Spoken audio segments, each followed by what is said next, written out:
Saksakalyan gunarnavasya Vande Guru Sri Charanarvindam.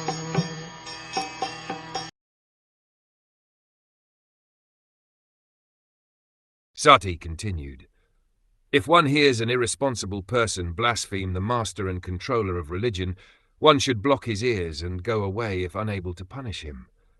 But if one is able to kill, then one should by force cut out the blasphemer's tongue and kill the offender, and after that one should give up his own life."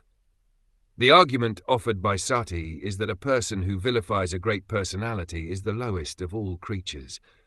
But, by the same argument, Daksha could also defend health by saying that since he was a Prajapati, the master of many living creatures and one of the great officers of the great universal affairs, his position was so exalted that Sati should accept his good qualities instead of vilifying him. The answer to that argument is that Sati was not vilifying but defending. If possible, she should have cut out Daksha's tongue because he blasphemed Lord Shiva.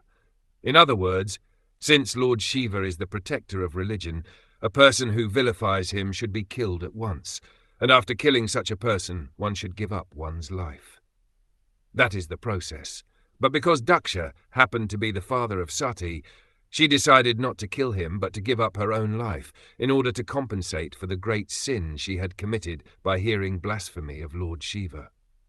The instruction set forth here in Srimad Bhagwatam is that one should not tolerate at any cost the activities of a person who vilifies or blasphemes an authority. If one is a Brahmin, he should not give up his body, because by doing so, he would be responsible for killing a Brahmin. Therefore, a Brahmin should leave the place or block his ears so that he will not hear the blasphemy. If one happens to be a Kshatriya, he has the power to punish any man. Therefore, a Kshatriya should at once cut out the tongue of the vilifier and kill him. But as far as the Vaishyas and Shudras are concerned, they should immediately give up their bodies. Sati decided to give up her body because she thought herself to be among the Shudras and Vaishyas. As stated in Bhagavad Gita, Striyo Vaishyas Tatha Shudra. Women, labourers, and the mercantile class are on the same level.